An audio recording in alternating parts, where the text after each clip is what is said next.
Mucho gusto poder nuevamente estar aquí con ustedes. Y bueno, aprovecho también para este, para decirles feliz todo, feliz Navidad, feliz Año Nuevo, feliz Día de Reyes, feliz todo. Pero bueno, gracias a Dios porque nos permite nuevamente iniciar un año nuevo y con todos los desafíos y retos que tenemos, pero también acompañados de nuestro Dios, tomados de su mano para enfrentarlos. Quiero que vean, que busquen ahí en sus Biblias, en el pasaje que vamos a estar meditando, que se encuentra en el Evangelio según San Mateo, capítulo 6, versículos del 25 al 34. Mateo capítulo 6, versículos del 25 al 34. Creo que también por aquí lo estarán poniendo por ahí. Voy a dar lectura a la palabra, quiero que lo sigan con su vista nada más. Dice así la palabra de nuestro Dios, es la NBI, Nueva Versión Internacional. Dice, por eso les digo, no se preocupen por su vida, qué comerán o beberán, ni por su cuerpo, cómo se vestirán. ¿No tiene la vida más valor que la comida y el cuerpo más que la ropa? Fíjense en las aves del cielo, no siembran, ni cosechan, ni almacenan en graneros. Sin embargo, el Padre Celestial las alimenta. ¿No valen ustedes mucho más que ellas? ¿Quién de ustedes, por mucho que se preocupe, puede añadir una sola hora al curso de su vida? ¿Y por qué se preocupan por la ropa? Observen cómo crecen los lirios del campo. No trabajan ni hilan. Sin embargo, les digo que ni siquiera Salomón, con todo su esplendor, se vestía como uno de ellos. Si así viste Dios a la hierba que hoy está en el campo y mañana es arrojada al horno, ¿no hará mucho más por ustedes, gente de poca fe? Así que no se preocupen diciendo, ¿qué comeremos o qué beberemos o con qué nos vestiremos? Porque los paganos andan tras todas estas cosas, y el Padre Celestial sabe que ustedes las necesitan. Más bien, busquen primeramente el reino de Dios y su justicia, y todas estas cosas les serán añadidas. Por lo tanto, no se angustien por el mañana, el cual tendrá sus propios afanes. Cada día tiene ya sus problemas. Bueno, como está por ahí, el tema de esta reflexión, de este sermón, es ansiedad de cara al futuro. Este es el título que le he puesto, aunque también puede plantearse como una interrogante, es decir,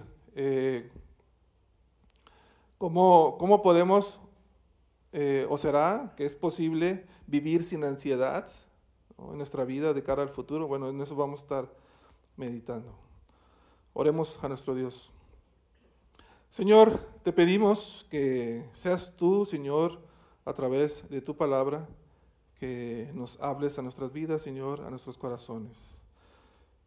Señor, que pueda exponer fielmente el Evangelio y que seas tú, Señor, a través de tu palabra y el Evangelio, quien persuadas nuestras mentes, nuestras conciencias, nuestros corazones, Señor, para que entonces podamos responder con obediencia, Señor, con convicción, ¿no?, de someternos gustosamente a tu voluntad, a tu palabra. En Cristo Jesús oramos. Amén. Cuando uno es niño, la noción del tiempo es muy diferente a la que experimentamos en la adultez. Cuando uno es niño, el futuro es muy fascinante, muy desafiante. Soñamos con lo que queremos ser de grandes.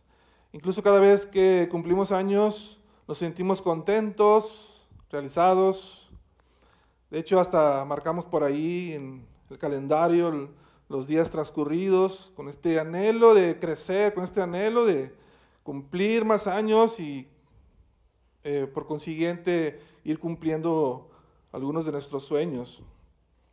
En fin, en esta etapa de la niñez el futuro es algo fascinante, desafiante, es algo que también produce cierta expectativa en nosotros, porque, pues como se dice coloquialmente, queremos en estas etapas de la vida, entre la niñez, adolescencia, parte de la juventud, queremos comernos el mundo y a veces nos desesperamos porque no tenemos la edad o no tenemos los recursos suficientes para poder materializar nuestros sueños.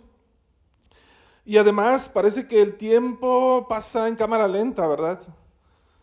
Pero cuando dejamos la niñez y pasamos a la adultez, por alguna razón todo esto cambia. Es decir, ya no queremos cumplir años, ¿verdad? Y cuando nos preguntas, oye, ¿cuántos años cumpliste? Yo siempre respondo lo que mi papá siempre decía, ¿no? Dice, pues yo cumplí un año nada más, los otros ya los tenía. Y bueno, eso es lo que nos pasa, ¿verdad? Pensamos que no estamos donde soñamos estar, nos damos cuenta que el futuro que soñamos no es el que estamos viviendo y te enfrentas a esa cruda realidad. Y entonces ahora tus sueños o tus expectativas que tenías para el futuro se transforman en preocupaciones, en ansiedades. Y ahora ya no te preguntas, ¿qué es lo que quiero hacer con mi vida? Ahora te preguntas, ¿qué va a pasar con mi vida? Y luego vienen todas estas ideas a nuestra mente, ¿verdad?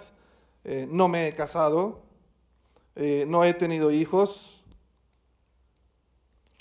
Y luego, o si ya te casaste y tuviste hijos, o tienes hijos, te preguntas, ¿qué va a pasar con mis hijos si yo les falto?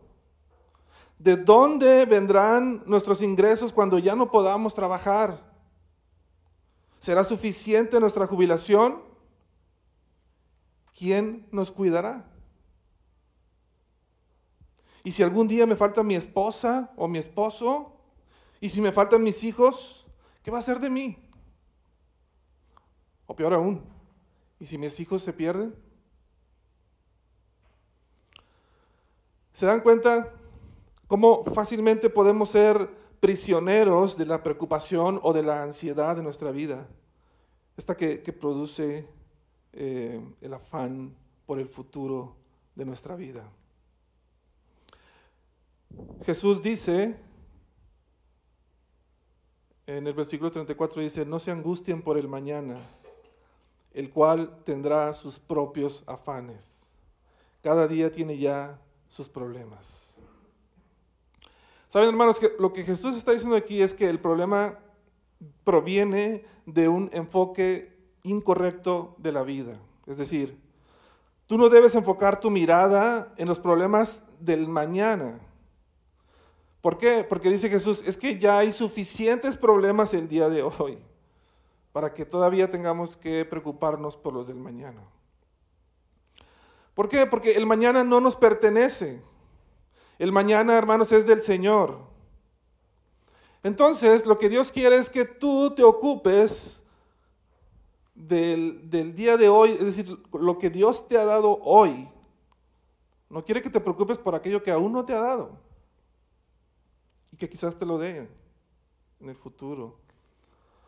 Ahora, es malo planear para el futuro, porque esta es la cuestión, ¿no?, que se deriva de esto. ¿Será malo entonces planear para el futuro? Bueno, claro que no. Es decir, Cristo no se opone a la planificación para el día del mañana. Cristo no se opone a pensar o a prepararse para el futuro. Lo que sí prohíbe son las preocupaciones, la angustia que nos lleva a llorar o a desfallecer. Lo que sí pide Dios entonces es que traigamos nuestros planes a Él para que entonces estos planes sean revisados o negados si esto fuera necesario, por supuesto. Pero también debemos aceptar, si estos planes son negados por Dios, pues debemos también de aceptar gozosamente su voluntad. Y si haces esto, ¿de qué ¿De qué te tienes que preocupar cuando tus planes están en las manos de un Dios sabio? Ahora, el asunto crucial aquí es, ¿cómo puedo vencer las angustias en cuanto al futuro? ¿O cómo se puede vivir sin ansiedad? ¿Cómo puedo olvidar las preocupaciones? Cristo, hermanos, en este pasaje nos da la alternativa con respecto a las preocupaciones y la ansiedad. Cristo no nos pide que dejemos de sentir urgencia, más bien nos dice que dirijamos nuestra urgencia hacia otra cosa. Nuestra preocupación no puede ser dirigida hacia el mañana, eso es lo que está tratando de decir Jesús. Porque esto, hermanos, solamente nos va a traer ansiedad. Si has puesto en manos de Dios tus mejores planes, entonces puedes dirigir tu atención a otra cosa que no sea el mañana. Ya no tienes que afligirte sobre el futuro y puedes dirigir tus esfuerzos, puedes dirigir tus energías y todo lo que tienes hoy en hacer lo que Cristo te pide hacer hoy y descansar en Él. Si trabajas fielmente para Cristo, haciendo lo que puedas con los problemas que se te presentan hoy, usando todas tus energías, puedes ir a casa por las noches, quizás cansado, pero satisfecho. ¿Hace cuánto tiempo no has tenido esa satisfacción? Es decir, no aquella sensación de estar cansado y angustiado, sino el sentimiento, sí, de estar cansado, pero también de estar satisfecho.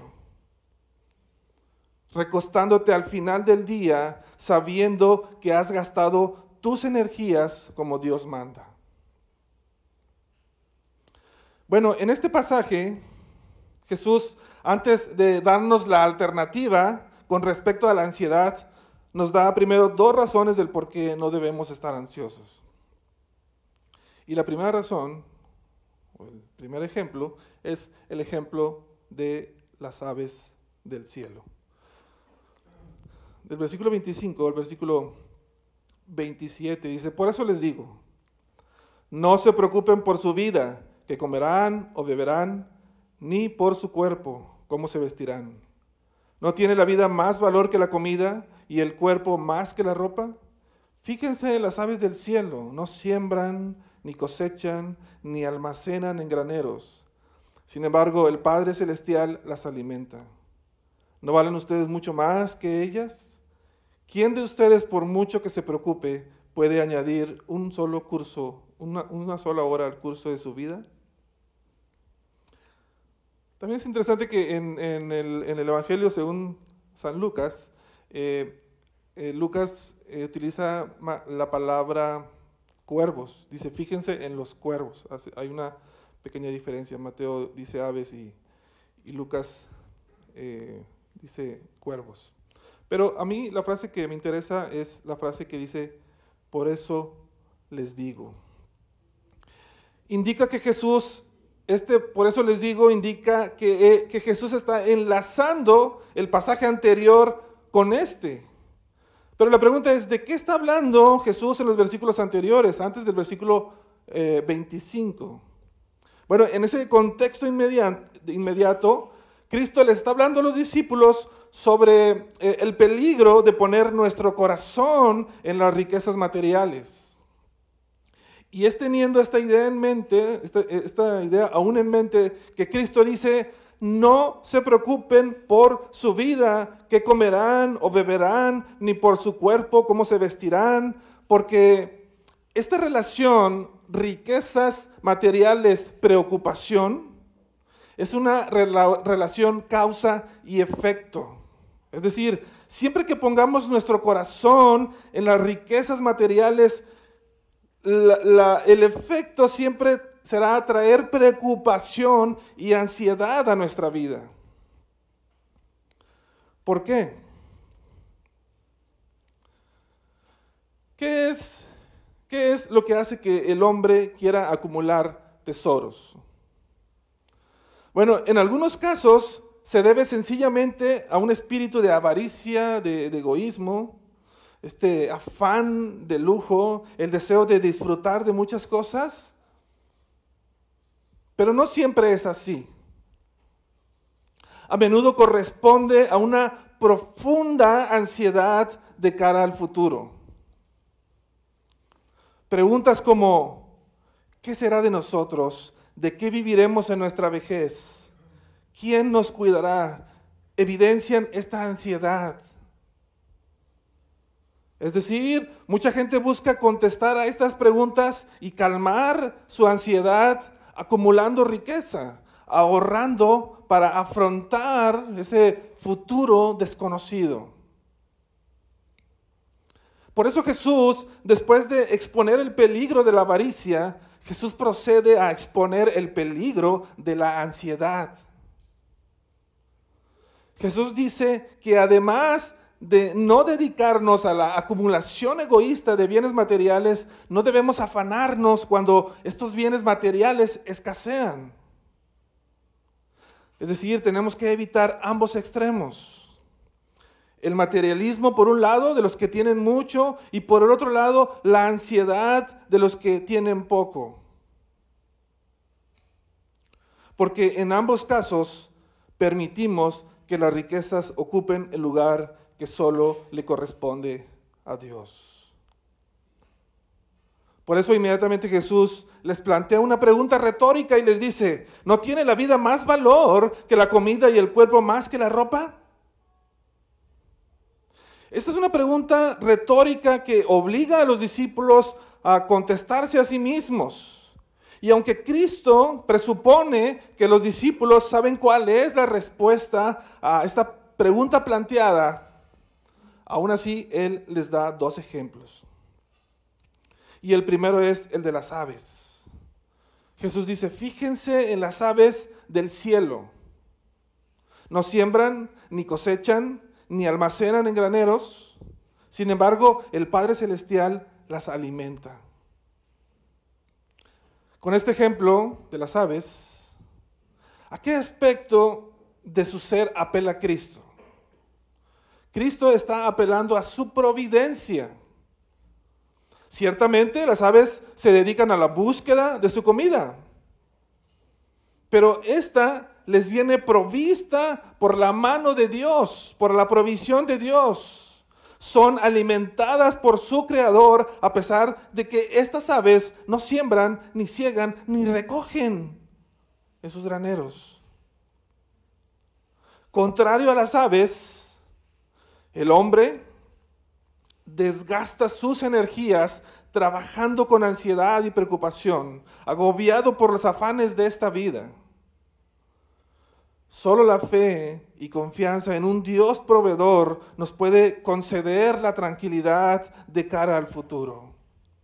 No es lo que tú hagas o lo que tú puedas hacer.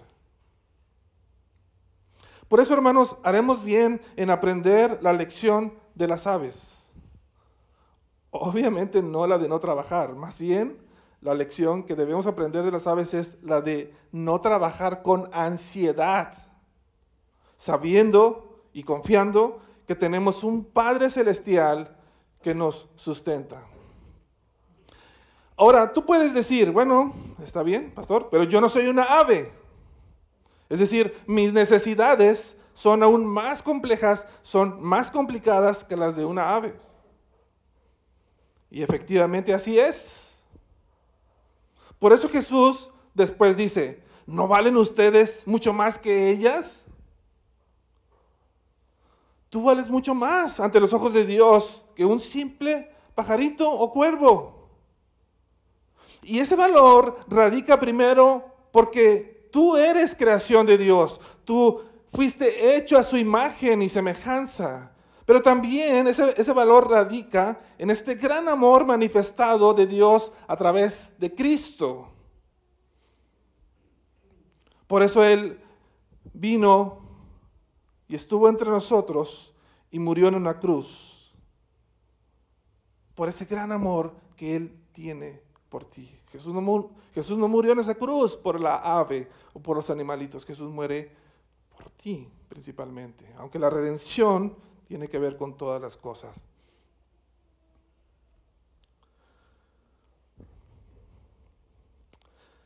Así es que tenlo por seguro que Dios sabe cuidarte mejor de lo que tú piensas. Debemos, hermanos, entonces descansar en su fidelidad y en su maravillosa providencia. Filipenses 4, versículo 19 dice: así que mi Dios les proveerá de todo lo que necesitan, conforme a las gloriosas riquezas que tiene en Cristo Jesús. Y Jesús termina esta sección con este versículo haciendo referencia a la insignificancia de la ansiedad en el versículo 27. Pero quiero leer lo que dice, cómo lo dice la versión 60, versículo 17 de este pasaje de Mateo 6. En la versión 60 dice: ¿y quién de vosotros podrá, por mucho que se afane, añadir a su estatura un codo? La frase en griego que aparece aquí puede traducirse de diferentes formas. Puede ser la altura o la estatura de algo, o también puede referirse a la edad o al curso de los años. Creo que por eso la traducción de la nueva versión internacional, la NBI, es como se ha traducido en esta versión, y en la mayoría de los casos, dice la NBI: ¿quién de ustedes, por mucho que se preocupe, puede añadir una sola hora al curso de su vida? Entonces, tiene que ver más con la ansiedad de prolongar la vida, no la estatura. Jesús dice aquí: mira, de nada les sirve acumular riquezas para prolongar su vida, pues por mucho que se preocupen, no podrán añadir ni un segundo más de su existencia. Como aquel hombre que trabajó y llenó sus graneros, y cuando se dispuso a descansar y a gozar de la vida, Dios le dijo: necio, esa misma noche te van a reclamar la vida.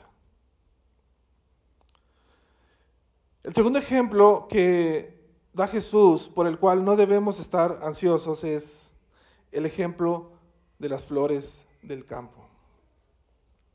Versículo 28 al 30. Y dice: ¿y por qué se preocupan por la ropa?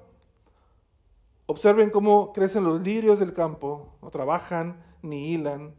Sin embargo, les digo que ni siquiera Salomón, con todo su esplendor, se vestía como uno de ellos. Si así viste Dios a la hierba que hoy está en el campo y mañana es arrojada al horno, ¿no hará mucho más por ustedes, gente de poca fe? Después del ejemplo de las aves, Jesús ahora da el ejemplo de las flores. Y lo que Jesús hace aquí es básicamente repetir la misma secuencia de ideas, el mismo argumento, de alguna forma, que el párrafo anterior. Y como casi son las mismas ideas, no quiero redundar mucho en lo mismo, así es que solo quiero puntualizar algunas frases que añaden algún nuevo matiz al argumento general del discurso. En la sección anterior, Jesús hace referencia a la comida, y en este párrafo hace referencia ahora a la ropa. Dice: ¿y por qué se preocupan por la ropa? Dice Jesús: no importa cuánto te esfuerces, nunca vas a poder vestir como un lirio del campo. Es más, Jesús dice que ni siquiera Salomón, con todo su esplendor, pudo competir con la belleza y la elegancia de las flores. Entonces, ¿para qué te afanas y te preocupas? Jesús dice: mira, los lirios o las flores no hacen nada para embellecerse. No trabajan ni hilan, pero Dios los hace así de hermosos. Tú entonces no te afanes por la ropa, porque la belleza no radica en la ropa o en las posesiones que tengas. La belleza radica en lo que eres y no en lo que tienes. Otra vez, Jesús no es que esté en desacuerdo en que se trabaje y en que se vistan y en que debamos tratar de estar bien y presentables. Jesús no está tratando de decir eso. Lo que Jesús está diciendo es que esas cosas no pueden ni deben provocarnos ansiedad en nuestra vida.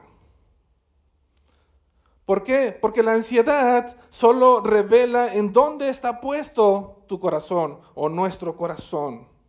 Si está en esta vida o está en la vida venidera.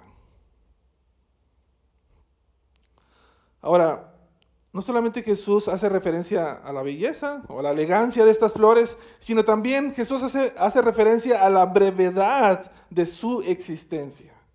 Cuando dice, la hierba que hoy está en el campo y mañana es arrojada al horno. Y saben, hermanos, aquí Jesús nos recuerda algo muy importante. Nos recuerda que esta vida es fugaz. Y la verdad, sería muy triste si nosotros malgastamos nuestra vida en una angustiosa búsqueda de comida, bebida y ropa. C.S. Lewis, un escritor y un pensador cristiano, dice: somos criaturas sin entusiasmo, jugueteando con bebidas y sexo cuando se nos ofrece gozo eterno. Por eso, después de dar estos dos ejemplos o estas dos lecciones de vida a sus discípulos, Jesús les revela cuál es la alternativa ante los afanes y preocupaciones de la vida mundana y la ansiedad por el futuro. Versículo 31 al 33 dice: así que no se preocupen diciendo qué comeremos o qué beberemos o con qué nos vestiremos, porque los paganos andan tras todas estas cosas, y el Padre Celestial sabe que ustedes las necesitan. Más bien, busquen primeramente el reino de Dios y su justicia, y todas estas cosas les serán añadidas. La frase más bien, esta frase más bien, con la que inicia el versículo 33, indica claramente cuál es la alternativa de Jesús ante las preocupaciones o las ansiedades que tenemos en esta vida. Jesús está diciendo que en lugar de dirigir nuestra atención hacia el mañana o hacia las cosas materiales, dice Jesús, busquemos primeramente el reino de Dios y su justicia, y todas las demás cosas serán añadidas. Esto es un mandato que, si se obedece, trae consigo una promesa de que nada te va a faltar en esta vida. Y como lo comenté anteriormente, la frase, por tanto os digo, que aparece en el versículo 25, Jesús está enlazando el contexto anterior con lo que va a decir ahora. Pero, ¿qué fue exactamente lo que dijo Jesús en el contexto anterior? Y esto es muy importante, hermanos. Es importante saber para poder entender por qué esta alternativa de vida es mejor. En Mateo 6, un versículo antes, el versículo 24, dice: nadie puede servir a dos señores, pues menospreciará a uno y amará al otro, o querrá mucho a uno y despreciará al otro. No se puede servir a la vez a Dios y a las riquezas. Este texto, hermanos, encierra el dilema que plantea Jesús sobre el por qué las personas viven con ansiedad en este mundo. Jesús dice: no puedes servir a las riquezas y a Dios al mismo tiempo sin padecer de ansiedad en este mundo. Por eso Jesús, de forma clara y precisa, dice categóricamente: solo buscando el reino de Dios y su justicia podrás vivir sin preocupación y sin ansiedad en este mundo. Y ahora quizás se pregunten ustedes, y la pregunta que también me hice yo, pero ¿qué significa buscar primeramente el reino de Dios y su justicia? ¿Verdad? ¿Qué significa? Porque me parece que es una muy buena alternativa. El problema es, ¿sabemos lo que significa esto? Miren, Lucas 17, versículos 20 al 21, dice esto: Los fariseos le preguntaban a Jesús cuándo iba a venir el reino de Dios. Y él les respondió: la venida del reino de Dios no se puede someter a cálculos. No van a decir, mírenlo acá, mírenlo allá. Dense cuenta de que el reino de Dios está entre ustedes. Y esta es la clave. Lo que dice al final del versículo 21. Dice Jesús, dense cuenta de que el reino de Dios está entre ustedes. Es decir, hermanos, en el sentido más amplio del término, el reino de Dios significa el gobierno o su gobierno soberano sobre todas las cosas. Es decir, es un gobierno que está operando ya en este mundo, que inició en la primera venida de Cristo, pero que también tendrá su culminación o su consumación en la segunda venida de Cristo. Sin embargo, en este versículo en particular, Jesús les estaba diciendo que el reino, en el sentido más estricto, estaba entre ellos. Que el reino en el sentido más estricto era el mismo. El reino había llegado en Cristo y el reino era Él. Y llegaría a su culminación al final de los tiempos.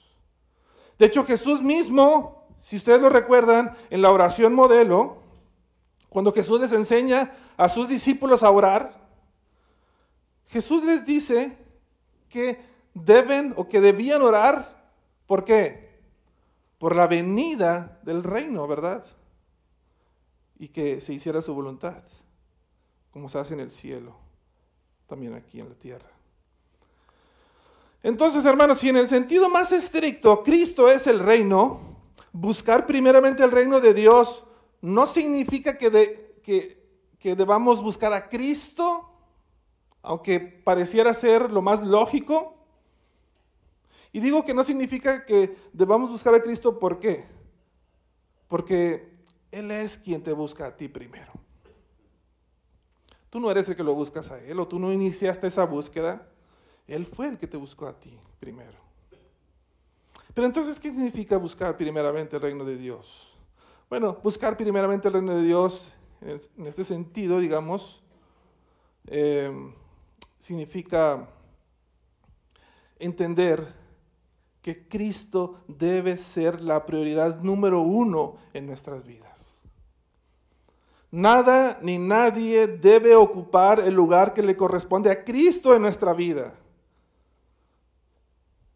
Quiere decir que debemos entonces, hermanos, estar dispuestos a someter toda nuestra vida y a su reinado y a su autoridad.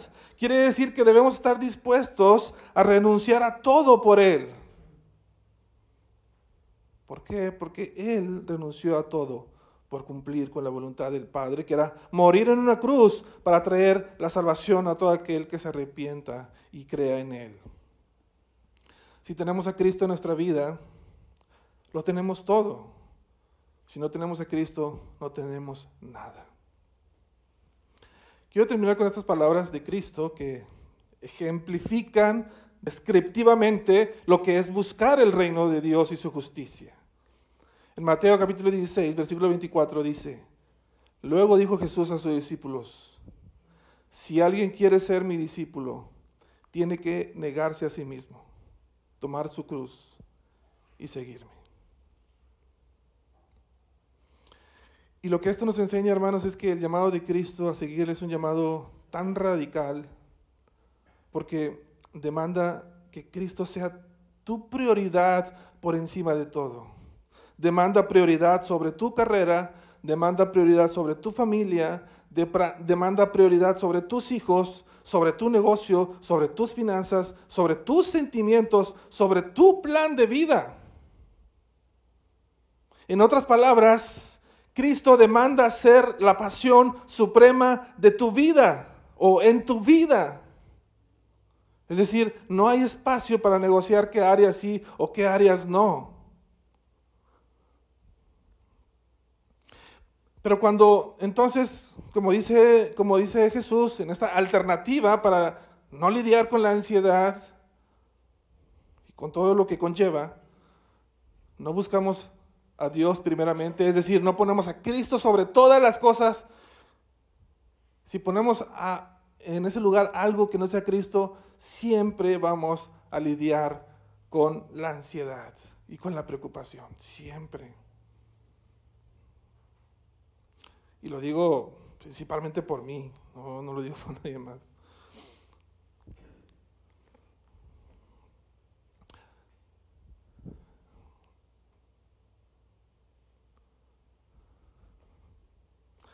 ¿Cómo, cómo sabes, cómo sabes si Dios te está llamando a seguirle? Si tu deseo es arrepentirte de querer ser el rey en tu vida y de hacer de muchas otras cosas fuera de Cristo la prioridad en tu vida, y ahora quieres confiar en Cristo como tu rey, que vino a dar su vida por ti, y ahora deseas vivir para seguirle, si este es tu caso, Cristo está obrando en tu corazón y llamándote a seguirle. Y seguirle a Cristo, hermanos, no es fácil, es un peregrinaje en donde pasas por valles oscuros y montañas. Un camino lleno de sobresaltos, de inseguridades, de ansiedades y preocupación, pero también es un camino seguro. En Cristo es un camino seguro porque en la cruz Cristo experimentó el mayor infierno, la separación del Padre, para que nosotros nunca tengamos que pasar por eso. Aunque es difícil la vida y el caminar en Cristo, nunca será comparable a lo que Cristo experimentó. Y Él lo hizo para que tú no tengas que pasar por ello. Así es que no importa por lo que estemos pasando o por lo que estés pasando, sea un cáncer, sea un divorcio, sea persecución o muerte. Si tú estás siguiendo a Cristo, nunca estás solo. Y nunca nada te puede separar de su amor. El Señor te dice, cuando pases por las aguas, yo estaré contigo.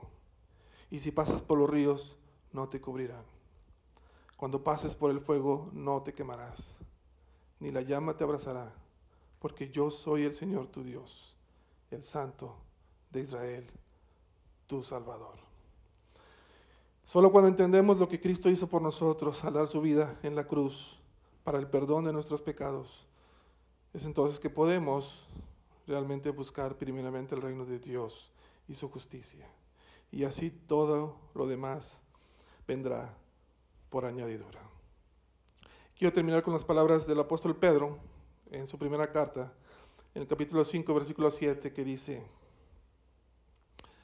depositen en Él toda ansiedad, porque Él cuida de ustedes. Depositen en Él toda ansiedad, porque Él cuida de ustedes. Oremos.